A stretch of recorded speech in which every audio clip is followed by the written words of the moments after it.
Alright, this video is for those of you who example 3 messed with you, something hard. And so I'm just going to give you a couple of examples here that'll kind of help you get through it. So let's start here. What if we have the pattern, let's start here, 7, 12, 17, 27, and 32. We are going to write a recursive rule and an explicit. That's not an E, that's a C.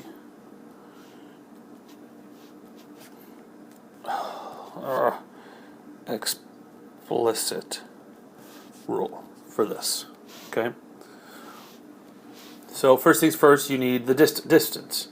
And the difference between these, well, you're adding 5 every single time. And always check them all, because you never know what's going on. So for recursive, that's all it is a of n. So whichever a you want, it's going to take the one before it and add the difference, or subtract the difference.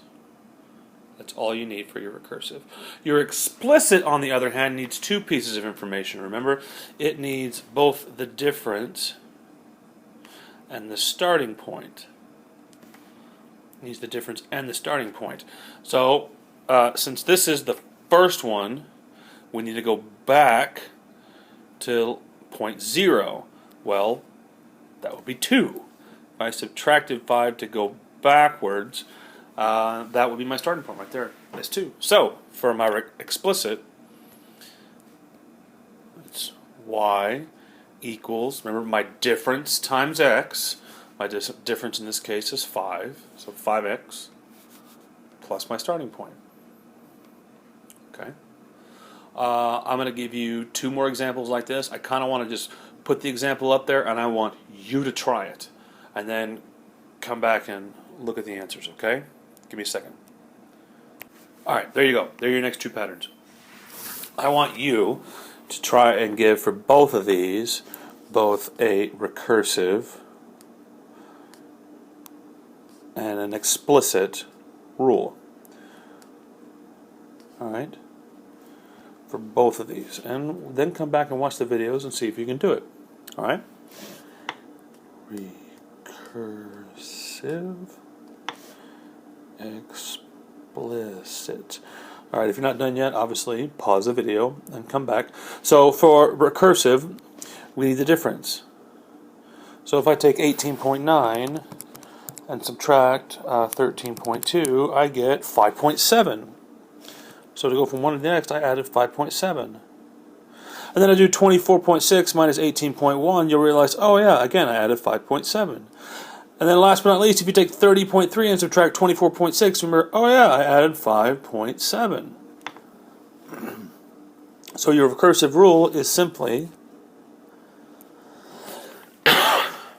for any a sub n, I take a sub n minus 1, that's the one before it, and I add 5.7. That's your recursive rule. The recursive is the rule that relies on the step before it. For your explicit rule, it relies on the difference and the starting point. Well, if I added 5.7 to all these, I got to go back 5.7 to find the first one. So 13.2 minus 5.7, we get 7.5 as the starting point. So for this one, we get y equals the difference, 5.7 times x, because I have to take 5.7, that's the size of my step. Every time I move up, I take a step of 5.7, but I start at 7.5. Which I know that if you're dyslexic, that'd be messing with you right now. It's kind of messing with my ID, the whole 5.7 and the 7.5, but that's just what it came out to be. Alright, the next one, same idea. Recursive, if you look at this, do 26 minus 27.2, and you realize, oh, we went down 1.2. And then you do it again, 24.8 minus 26, and you remember you went down 1.2.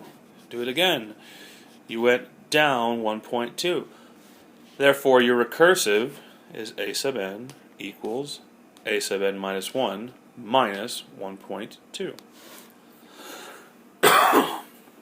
The only thing you need left is the explicit. Now, remember, since we're going down 1.2 to back up, I have to add 1.2. So 27.2 plus 1.2 is what, 28.4? Yep, 28.4.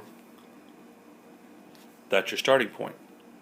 So y equals the difference times x, so negative 1.2x, plus my starting point, which is 28.4. And if my starting point was negative, I'd do minus 28.4. Right? The only reason it's positive is I'm starting at a positive spot. If I'm starting at negative 15, I would subtract 15 because I'm starting at a negative spot. Hopefully this clears up this section.